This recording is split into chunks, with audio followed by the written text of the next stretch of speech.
Únete con Nova a un mundo más extraño que el de ciencia ficción, en el que se juega quebrantando algunas normas y donde un nuevo concepto del universo nos lleva más allá de los límites de la imaginación. Estamos en el mundo de la teoría de cuerdas, un modo para describir cada fuerza y toda la materia, desde un átomo a la Tierra o los confines del universo. Desde el inicio de los tiempos hasta el instante final. Una teoría única que lo explicaría todo. Nuestro guía en este mundo tan arriesgado es Brian Greene, escritor de éxito y físico. Y por mucho que venga, nunca termino de acostumbrarme. ¿Podrá ayudarnos a resolver el mayor rompecabezas de la física moderna? ¿Por qué nuestra concepción del universo se basa en dos leyes que se contradicen? Einstein se tomó este dilema como un desafío, pero no pudo dilucidarlo. Décadas más tarde, quizás estemos muy cerca de dar un gran paso.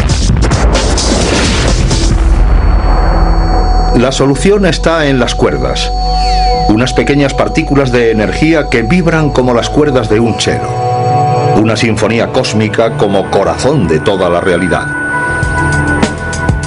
Pero ahí no queda todo. Hay universos paralelos y 11 dimensiones, y la mayoría de ellas no las hemos percibido jamás.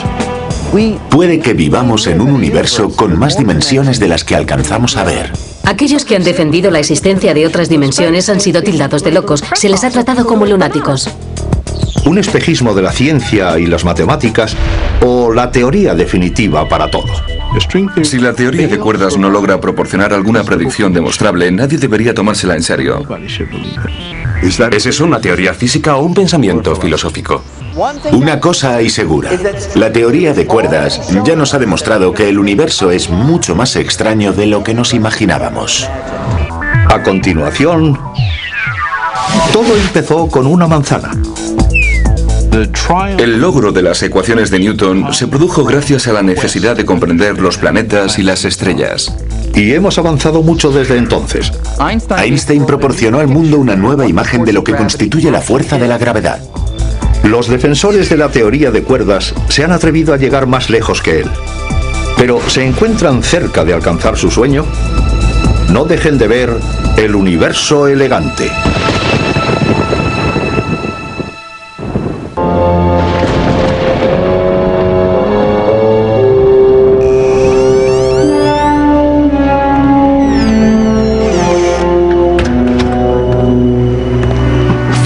Hace 50 años, esta casa fue el escenario de uno de los grandes misterios de la ciencia moderna. Un misterio tan profundo que hoy en día miles de físicos prominentes tratan de resolver. Albert Einstein vivió sus últimos 20 años en su modesto hogar de Princeton, en Nueva Jersey. Investigaba sin cesar en el estudio que tenía en el segundo piso. Buscaba una sola teoría que describiera el funcionamiento de todo el universo. Incluso en el ocaso de su vida, llevaba un cuaderno siempre encima. No dejaba nunca de buscar las ecuaciones que pasarían a ser conocidas como la teoría de todo. Einstein estaba convencido de que se encontraba muy cerca del descubrimiento más importante de la historia de la ciencia. Pero su tiempo se acabó antes de alcanzar su sueño. Ahora, casi medio siglo después, la meta unificadora de Einstein, la unificación que combine todas las leyes del universo en una, la teoría armonizadora, se ha convertido en la quimera de la física moderna. Y quizá logremos alcanzar el sueño de Einstein con unos nuevos conceptos que se definen como teoría de cuerdas. Si esta revolucionaria teoría es correcta, podría suponer todo un impacto. La teoría de cuerdas dice que podríamos estar viviendo en un universo en el que la realidad coincide con la ciencia ficción. Un mundo de 11 dimensiones con universos paralelos muy cercanos. Un universo elegante compuesto por la música de las cuerdas. A pesar de parecer ambicioso, el concepto básico de la teoría de cuerdas es sorprendentemente sencillo. Asegura que todo en nuestro universo, desde la partícula más pequeña a la estrella más lejana, está compuesto por un solo ingrediente: unos minúsculos hilos de energía llamados cuerdas.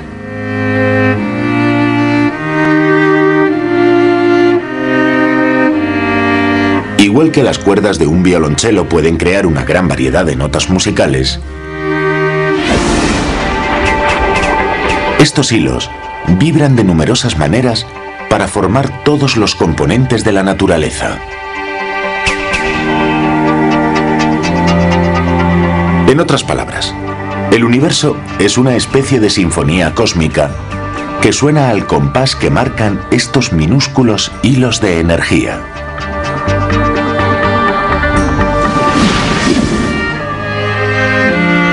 La teoría de cuerdas es aún muy reciente, pero ya nos ha mostrado una imagen completamente nueva del universo.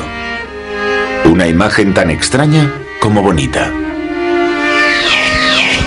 Pero, ¿qué nos hace pensar que podemos comprender la complejidad del universo y que podemos resumirla en una teoría para todo? Tenemos R, mi, ni, menos un medio de G, mi, ni, R. Ya sabes cómo va esto. Igual a 8 pi gt.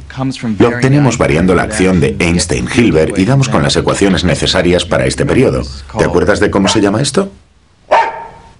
No, esa es la curvatura escalar. Esto es el tensor de Ricci. ¿No es que no te lo has estudiado? Por mucho que lo intentes, no le puedes enseñar física a un perro. Sus cerebros no son capaces de comprenderla. Pero, ¿y nosotros? ¿Cómo sabemos si podemos comprender las complejas leyes del universo? La física moderna asegura que somos capaces de ello. Y recogemos el testigo que Einstein nos legó en su búsqueda por la unificación. La unificación supondría formular una ley que describiera todo lo que conocemos en este universo a partir de una sola idea, una ecuación única. Y creemos que dicha ecuación puede existir, porque en el transcurso de los últimos 200 años, nuestros conocimientos acerca del universo nos han aportado toda una serie de explicaciones que apuntan en la misma dirección. Todas parecen convergir en un único y valioso concepto que aún estamos buscando. La unificación es la clave. Supone nuestro objetivo. La meta de la física fundamental es ver cada fenómeno de nuestro mundo basándose en cada vez menos principios e irlo simplificando. Como físicos, creemos que si podemos explicar un mayor número de fenómenos de manera más sencilla, ya habremos logrado algún progreso. Diría que casi hay un aspecto emocional en el hecho de que las grandes teorías de la física parecen englobar una amplia variedad de fenómenos físicos. De modo que el concepto de unificar nuestros conocimientos es inherente a la forma en la que nuestra ciencia progresa.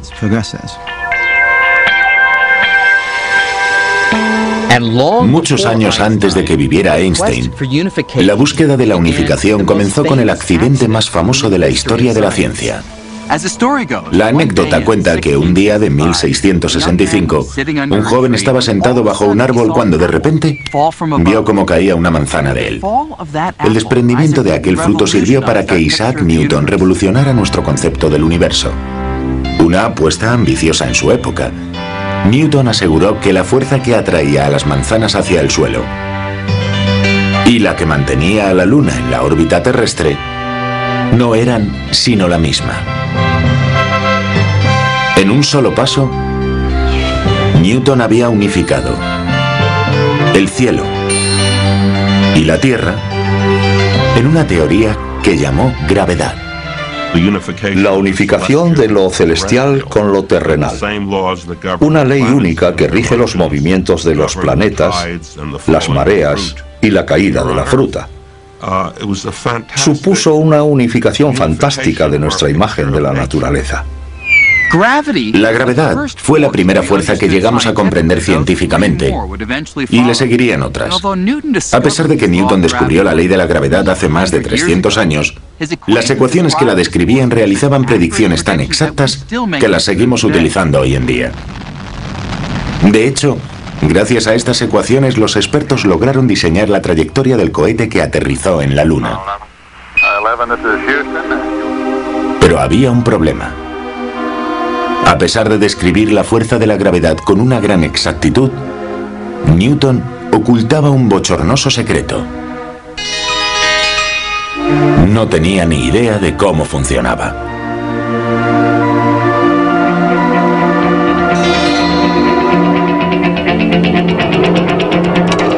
Durante casi 250 años, los científicos miraban hacia otro lado a la hora de enfrentarse a este misterio.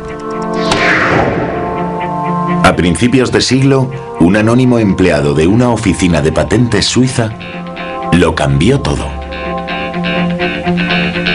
Mientras revisaba las solicitudes para patentes, Albert Einstein reflexionaba sobre el comportamiento de la luz.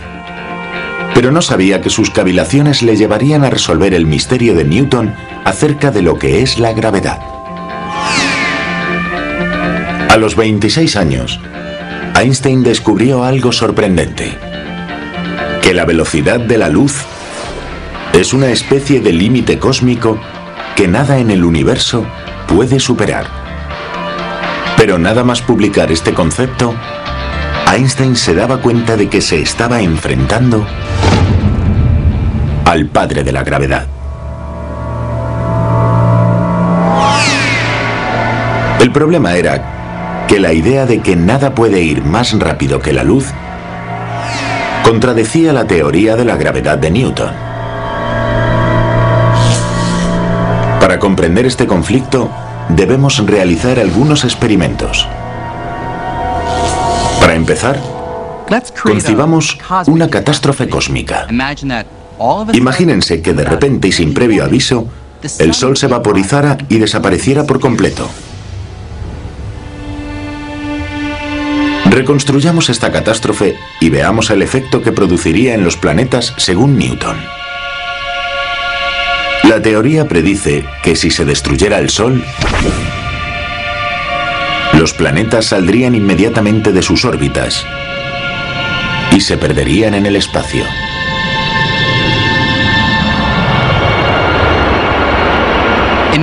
En otras palabras, Newton creía que la gravedad era una fuerza que actuaba instantáneamente a cualquier distancia, de modo que sentiríamos los efectos de la destrucción del Sol de manera inmediata.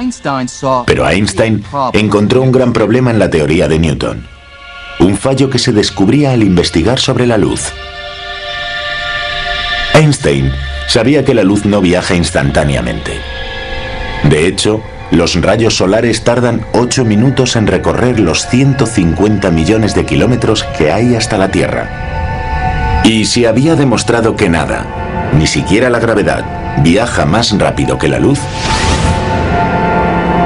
¿cómo podría salirse de órbita la Tierra antes de que la oscuridad causada por la desaparición del Sol llegara a nuestros ojos?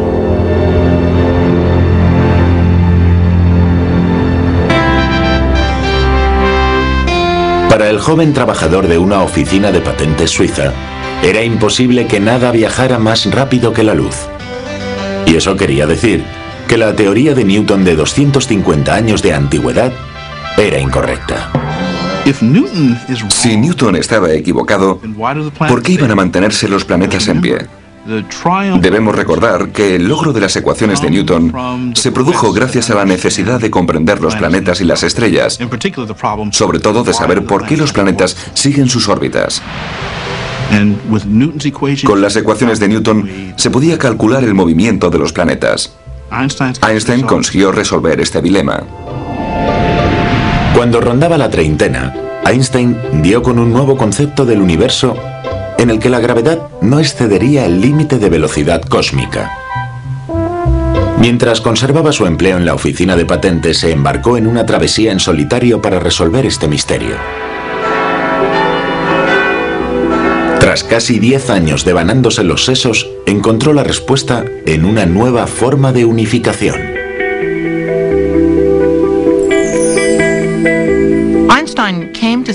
Einstein dio con la teoría de las 3 dimensiones espaciales y la dimensión única temporal unidas en un solo tejido espaciotemporal.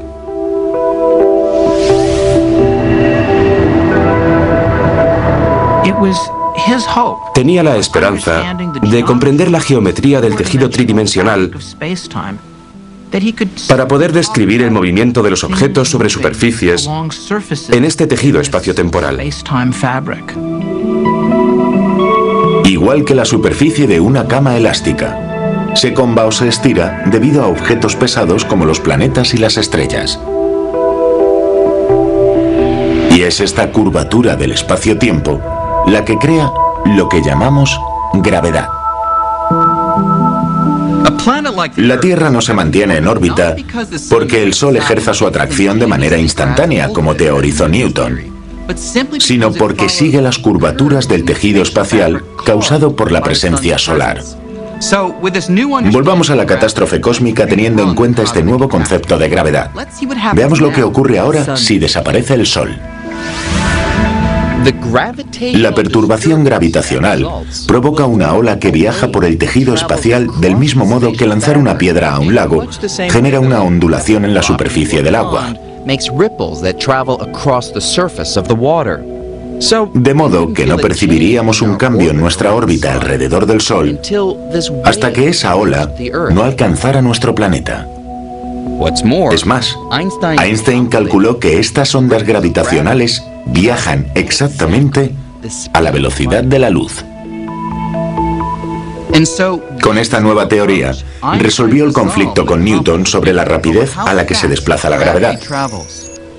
Pero además, le proporcionó al mundo entero una nueva forma de ver lo que es la fuerza de la gravedad, curvaturas y pliegues en un tejido del espacio y el tiempo.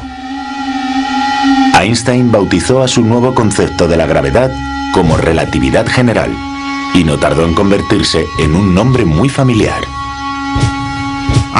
En su época, Einstein era una especie de estrella del rock, uno de los personajes vivos más famosos del momento. Me parece que él y Charlie Chaplin eran los preferidos de los medios de comunicación.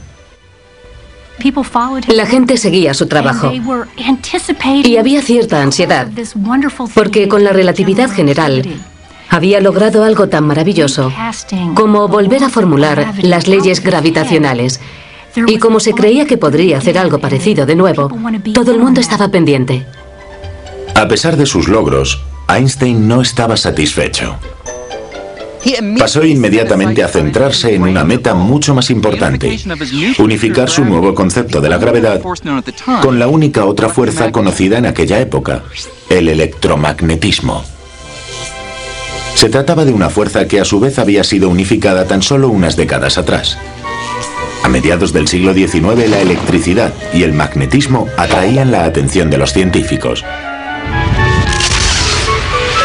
Estas dos fuerzas parecían relacionadas de una manera un tanto curiosa, algo que los inventores, como Samuel Morse, aprovecharon para sus modernas creaciones como el telégrafo.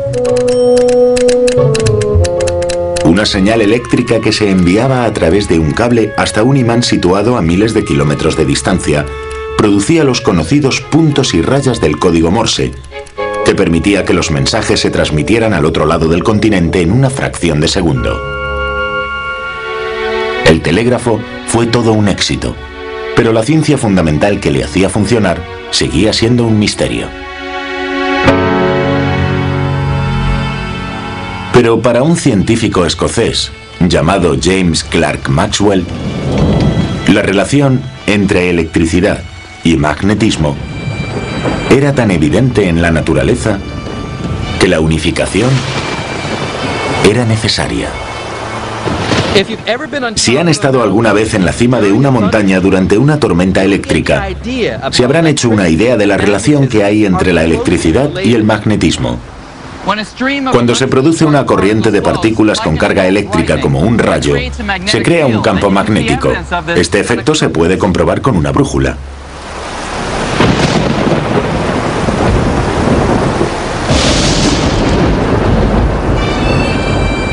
El escocés estaba obsesionado con esta relación y quiso explicar la conexión entre ambas energías con el lenguaje de las matemáticas. Arrojando un halo de luz al problema, Maxwell formuló 4 ecuaciones elegantes.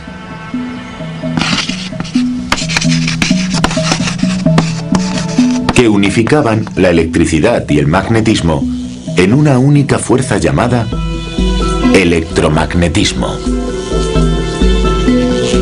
Y al igual que Isaac Newton, esta unificación llevó a la ciencia mucho más cerca de descifrar el código del universo.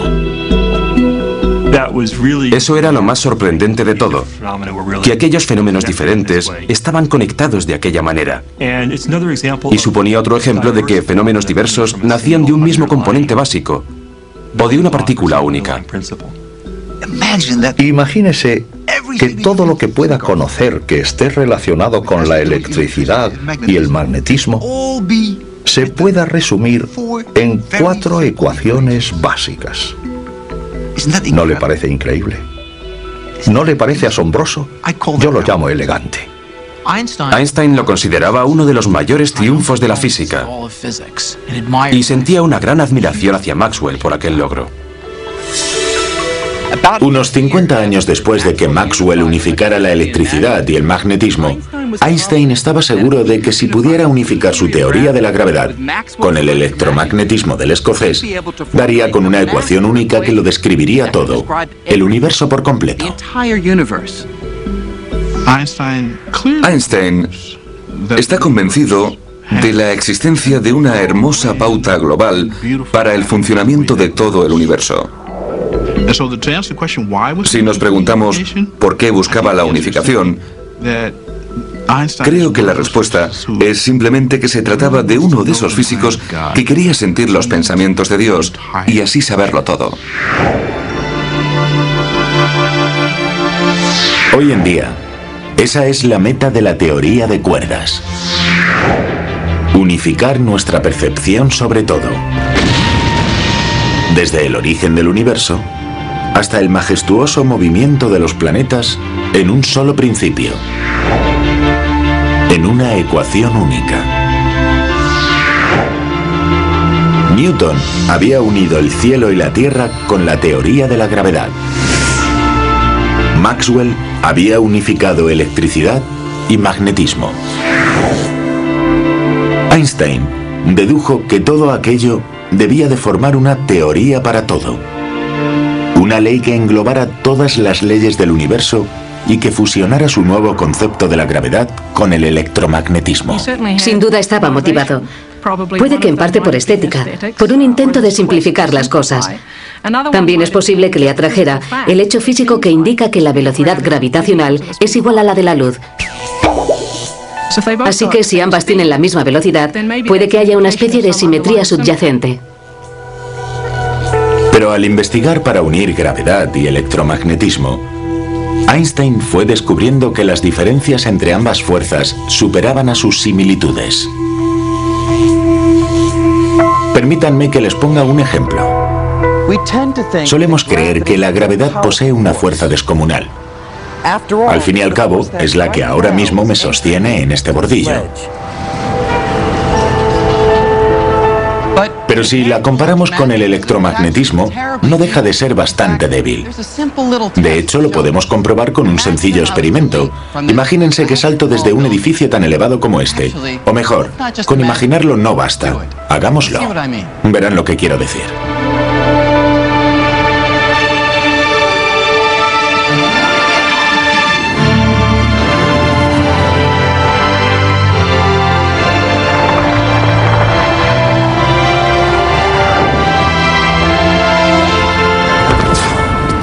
Evidentemente, debería haberme aplastado. Pero lo que de verdad importa es por qué no he atravesado la acera hasta alcanzar el centro de la Tierra. Bueno, pues aunque resulte extraño, la respuesta está en el electromagnetismo. Todo lo que percibimos, desde nosotros mismos a la acera, está compuesto de pequeñas partículas de materia llamadas átomos. La capa externa de un átomo contiene una carga eléctrica negativa. De modo que cuando mis átomos colisionan con los del cemento, nuestras cargas eléctricas se repelen con tal fuerza que un fragmento tan pequeño de acera es suficiente para resistir toda la gravedad de la Tierra y evitar que siga cayendo.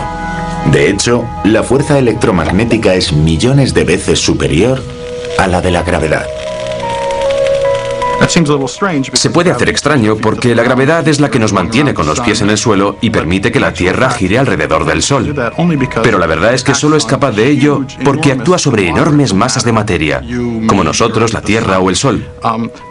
Pero en lo que se refiere a átomos individuales, la gravedad resulta una fuerza extremadamente débil.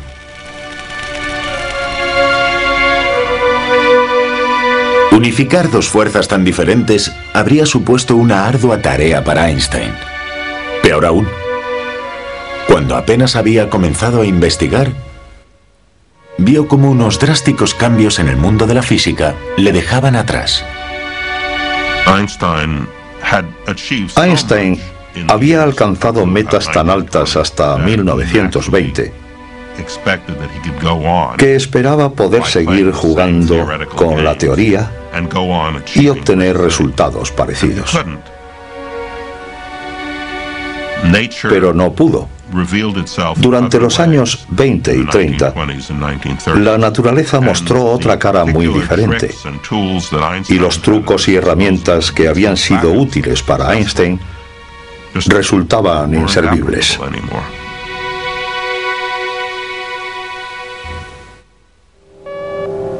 En los años 20, un grupo de jóvenes científicos logró arrebatarle el protagonismo a Einstein al dar con un modo rompedor de considerar la física.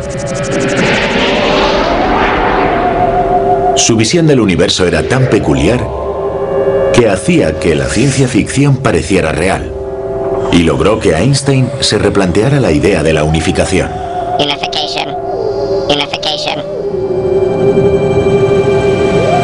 Con el físico danés Niels Bohr a la cabeza, estos científicos estaban descubriendo un nuevo campo del universo.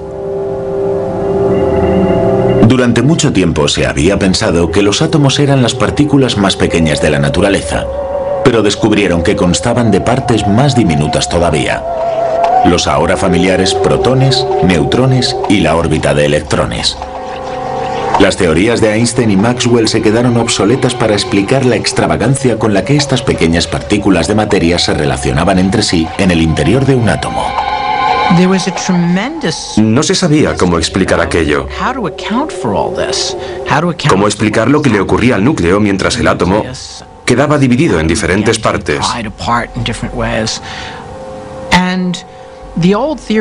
La gravedad no servía para nada. Era demasiado débil. Y la electricidad y el magnetismo tampoco valían.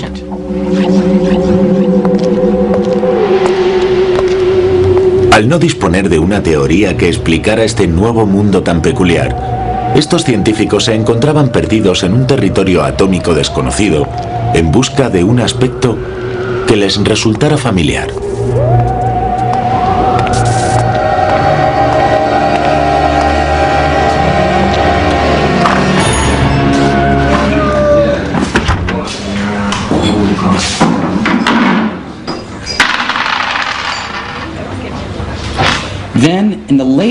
Hasta que a finales de los años 20 todo aquello cambió. En esa década los físicos desarrollaron una nueva teoría denominada mecánica cuántica y fueron capaces de describir con todo detalle el terreno microscópico. Pero con un inconveniente. La mecánica cuántica fue una teoría tan radical que hizo añicos la manera en que se contemplaba el universo. Las teorías de Einstein implican que el universo es ordenado y predecible. Pero Niels Bohr no estaba de acuerdo.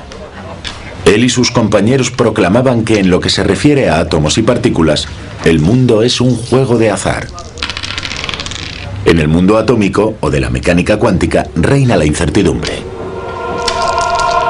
Lo único que podemos hacer, según los defensores de esta teoría, es predecir las posibilidades que existen ante un desenlace u otro. Y esta peculiar idea, gracias, abrió las puertas de una nueva concepción de la realidad.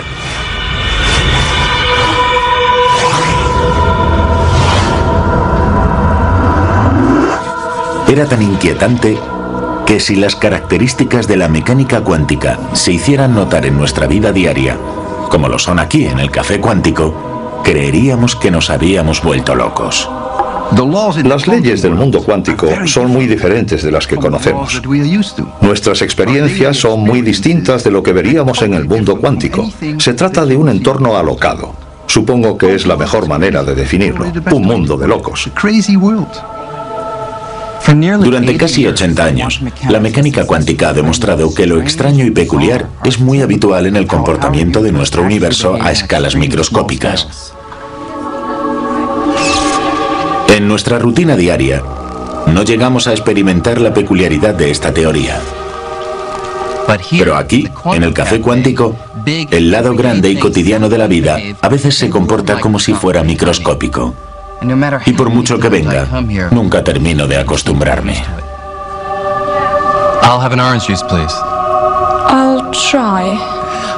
Dice que lo intentará. Es que en el café cuántico no están muy acostumbrados a que les pidan nada en concreto, porque aquí todo funciona al azar. Me apetece un zumo de naranja, pero tengo un número limitado de probabilidades de conseguirlo.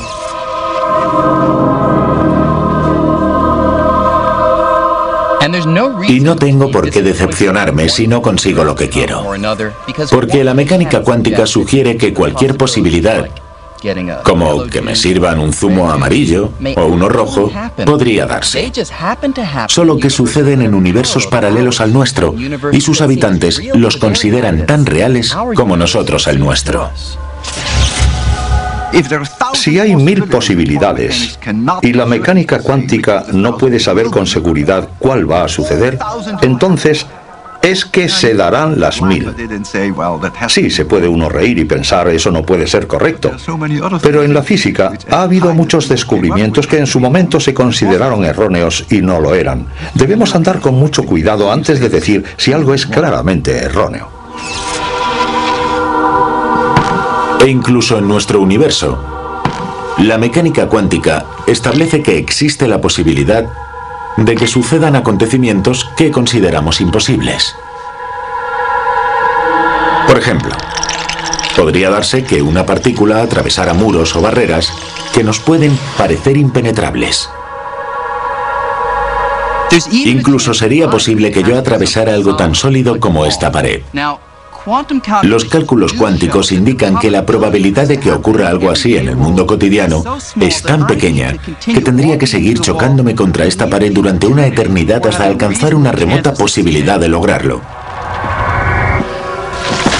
Pero aquí, este tipo de cosas sucede a menudo. Debemos aprender a desprendernos de las suposiciones que tenemos acerca del mundo para llegar a comprender la mecánica cuántica. En mi interior, en el fondo, ¿entiendo con profundidad la mecánica cuántica? Creo que no. Y Einstein tampoco. Nunca dejó de creer que el universo se comporta de una manera definida y predecible. Se resistía con todas sus fuerzas a la idea de que solo podemos calcular las posibilidades de un desenlace u otro. La mecánica cuántica establece que es imposible saber el resultado de un experimento. Eso es lo que Einstein rechazaba. Decía, Dios no juega al azar. Pero los experimentos no dejaban de demostrar que Einstein estaba equivocado y que la mecánica cuántica describe el funcionamiento del mundo a escala subatómica. La mecánica cuántica no es un lujo del que podamos prescindir. ¿Por qué es el agua como es? ¿Por qué puede atravesarla la luz? ¿Por qué es transparente? ¿Por qué hay cosas que son opacas? ¿Cómo se forman las moléculas? ¿Por qué reaccionan como lo hacen? En cuanto queramos comprender algo referente a los átomos y a su escasa intuitiva, el único medio será la mecánica cuántica. La mecánica cuántica es sorprendentemente acertada. Nunca se ha llegado a través de ella a una predicción que resultara errónea tras un experimento. Nunca. En 1930, la meta de Einstein de la unificación se venía abajo, mientras la mecánica cuántica desvelaba los secretos del átomo. Los científicos descubrieron que la gravedad y el electromagnetismo no eran las únicas fuerzas que regían el universo. Al investigar acerca de la estructura del átomo, descubrieron dos fuerzas más. Una, la fuerza nuclear fuerte, que actúa como el pegamento. Mantiene unido el núcleo de cada átomo y agrupa protones y neutrones. La otra, la fuerza nuclear débil, que permite que los neutrones se conviertan en protones, emitiendo una radiación durante el proceso. En lo que se refería a la cuántica, la fuerza que mejor se conocía, la gravedad, quedaba totalmente ensombrecida por el electromagnetismo y estas dos nuevas fuerzas. Puede que las fuerzas débiles y fuertes parezcan confusas, pero en cierto sentido somos muy conscientes de su poder. A las 5:29 de la mañana del 16 de julio de 1945, su energía se liberó en un acontecimiento que cambiaría el curso de la historia. En mitad del desierto de Nuevo México, en la cima de una torre de acero unos 30 metros más alta que este monumento, se detonó la primera bomba atómica. Apenas medía 1,5 metros de diámetro, pero aquella bomba albergaba una potencia equivalente a 20 toneladas de trinitrotolueno, o TNT.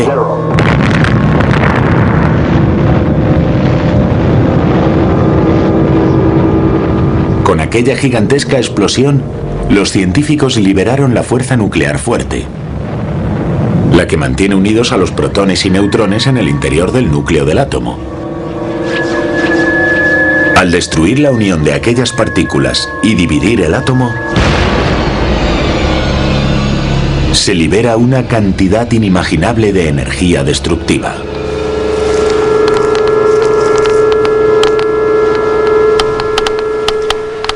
Aún se pueden detectar los restos de aquella explosión mediante la otra fuerza nuclear, la débil, ya que esta es la responsable de la radioactividad. Hoy en día, más de 50 años después, los niveles de radiación siguen siendo unas 10 veces superiores a los normales. Así que, a pesar de que al compararlas con el electromagnetismo y la gravedad, las fuerzas nucleares actúan a escalas mucho menores, su impacto en la vida diaria es igual de profundo. Pero, ¿qué pasa con la gravedad? ¿Y con la relatividad general de Einstein? ¿Dónde encaja en el mundo cuántico?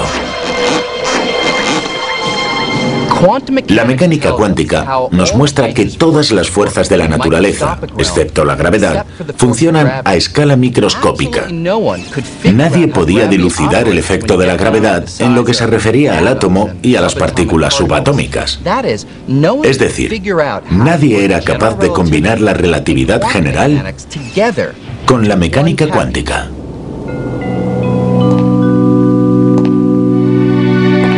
Durante décadas, todos los intentos de describir la fuerza de la gravedad del mismo modo que el resto de fuerzas, el de la mecánica cuántica, habían fracasado.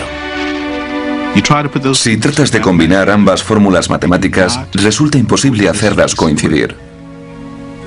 Obtienes resultados que indican que te enfrentas a unas posibilidades mínimas. No tiene sentido ni lógica. Es absurdo. Resulta paradójico porque fue la primera fuerza que llegamos a comprender desde un punto de vista cuantitativo, pero se mantiene al margen. Es muy diferente del resto. Se supone que las leyes de la naturaleza se cumplen en todas partes. Así que si tanto las teorías de Einstein como las de la mecánica cuántica se cumplen siempre, resulta que tenemos dos siempres distintos.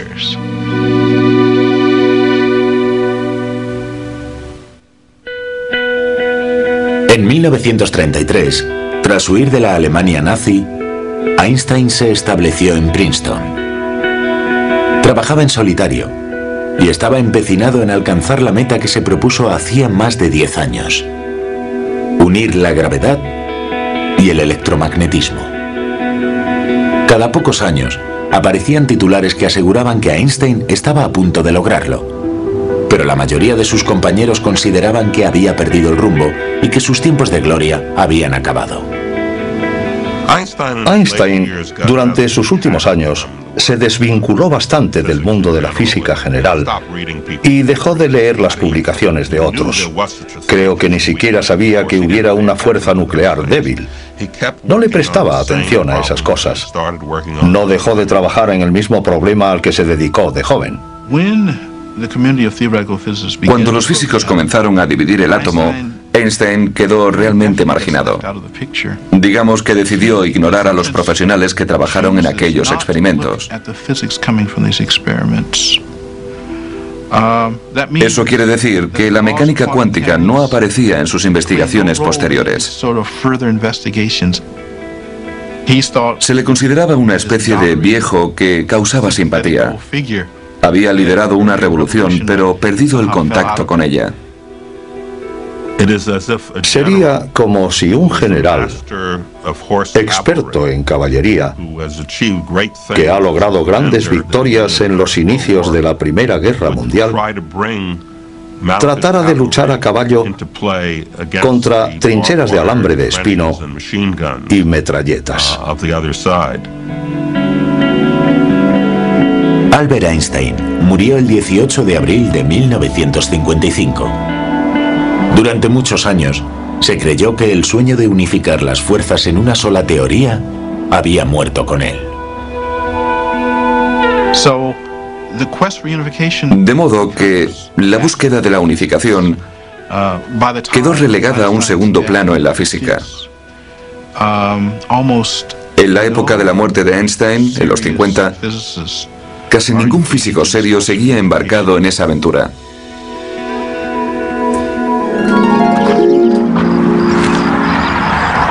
En los años siguientes, la física se dividió en dos campos. Por un lado, el de la relatividad general, que estudia los objetos grandes y pesados como estrellas, galaxias y el universo. Por el otro, el que utiliza la mecánica cuántica para analizar muestras más pequeñas, como los átomos y las partículas. Todo esto se parece a tener dos familias que no se llevan bien ni se hablan nunca, viviendo bajo el mismo techo. Parecía imposible combinar la mecánica cuántica con la relatividad general en una sola teoría que pudiera describir el universo en todas sus escalas.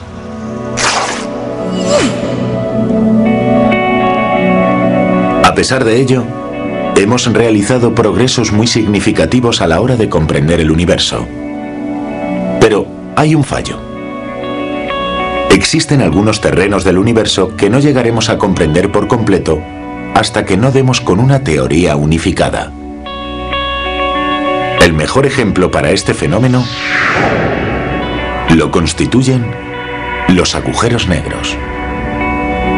Un astrónomo alemán llamado Karl Schwarzschild mencionó los agujeros negros por primera vez en 1916. Mientras observaba las líneas enemigas en la Primera Guerra Mundial, resolvió las ecuaciones de la relatividad general de Einstein de un modo innovador y desconcertante. Entre cálculos de trayectorias de proyectiles, Schwarzschild dedujo que una enorme cantidad de masa, como la de una estrella, concentrada en un área muy reducida, absorbería el tejido espaciotemporal con tal fuerza que nada, ni siquiera la luz, podría evitar su atracción gravitacional. Durante décadas, los físicos no creyeron que los cálculos de Schwarzschild fueran más allá de la teoría. Pero hoy en día, los telescopios que investigan las profundidades espaciales están descubriendo zonas con una atracción gravitacional enorme, que la mayoría de los científicos creen que pueden ser agujeros negros. La teoría de Schwarzschild parece hacerse realidad. De modo que esta es la duda. Si tratamos de averiguar lo que sucede en las profundidades de un agujero negro, donde una estrella puede verse reducida a un minúsculo punto, ¿utilizamos la relatividad general por el enorme peso de la estrella? ¿O la mecánica cuántica debido a su escaso tamaño? He ahí el problema. Dado que el centro de un agujero negro es tan pequeño como pesado, resulta inevitable utilizar ambas teorías al mismo tiempo. Y si tratamos de combinar estas dos teorías en el terreno de los agujeros negros, se enfrentan. Se viene todo abajo, dan predicciones sin sentido y el universo ha de tener siempre un sentido. La mecánica cuántica es muy efectiva para los objetos pequeños y la relatividad general es la adecuada para estrellas y galaxias. Pero los átomos, los objetos minúsculos y las galaxias forman parte de un mismo universo. No podemos seguir con un método para tratar los átomos y otro para las estrellas. Con la teoría de cuerdas, creemos que hemos dado con un medio para unir nuestras teorías acerca de los cuerpos mayores y de los objetos minúsculos. En lugar de múltiples partículas microscópicas, la teoría de cuerdas afirma que todo en el universo, todas las fuerzas y toda la materia está compuesta por un solo ingrediente: unos minúsculos hilos de energía vibrantes conocidos como cuerdas. Una cuerda puede contonearse de muchas maneras, pero un punto no. Y los diferentes serpenteos de la cuerda representarían las distintas partículas elementales. Es como la cuerda de un violín, y vibra del mismo modo.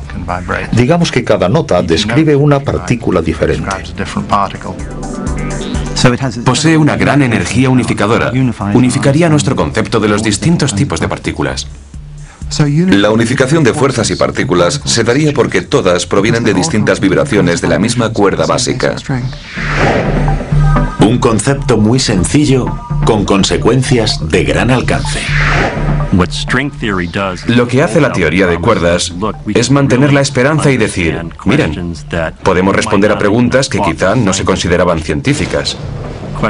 Dudas acerca del origen del universo y por qué el universo se comporta de esa manera. El concepto de una teoría científica que ya tenemos entre las manos y que pueda responder a las preguntas más básicas resulta muy atractivo. Pero esta teoría tan atractiva también es muy polémica. Las cuerdas, si es que existen, son tan pequeñas que lo más seguro es que nunca lleguemos a ver una. La teoría de cuerdas y sus defensores se enfrentan a un problema. ¿Cómo pueden someterla a prueba? Si no la podemos evaluar como se suele hacer con otras teorías, no es ciencia, sino filosofía. Y eso supone todo un problema. Si la teoría de cuerdas no logra proporcionar alguna predicción demostrable, nadie debería tomársela en serio.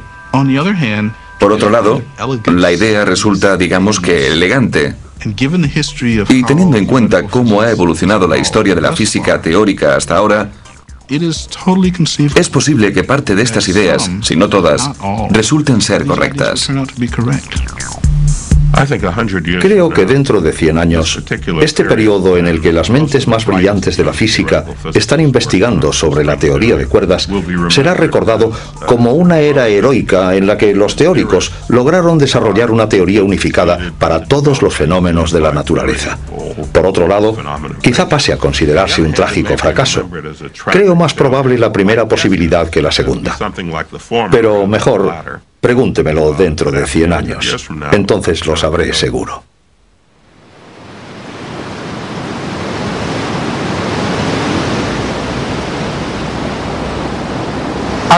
Nuestro concepto del universo ha avanzado muchísimo durante los últimos 3 siglos. Tengamos en cuenta una cosa. Isaac Newton, quien quizás fuera el mejor científico de la historia, dijo una vez: he actuado como un niño que juega en la orilla del mar, divirtiéndome al encontrar piedras más pulidas o conchas más bonitas de lo normal. Pero tenía el inmenso océano delante de mí y todo por descubrir. Pero 250 años después, Albert Einstein, el principal sucesor de Newton, llegó a proponer muy seriamente que el inmenso mar y todas las leyes del universo se podrían resumir en unas pocas ideas básicas expresadas con símbolos matemáticos.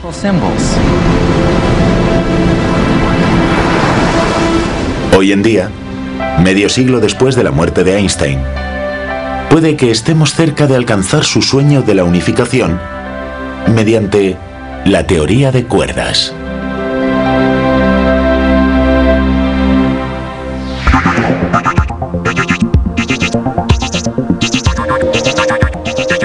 Pero, ¿de dónde ha salido esta teoría tan atrevida y extraña?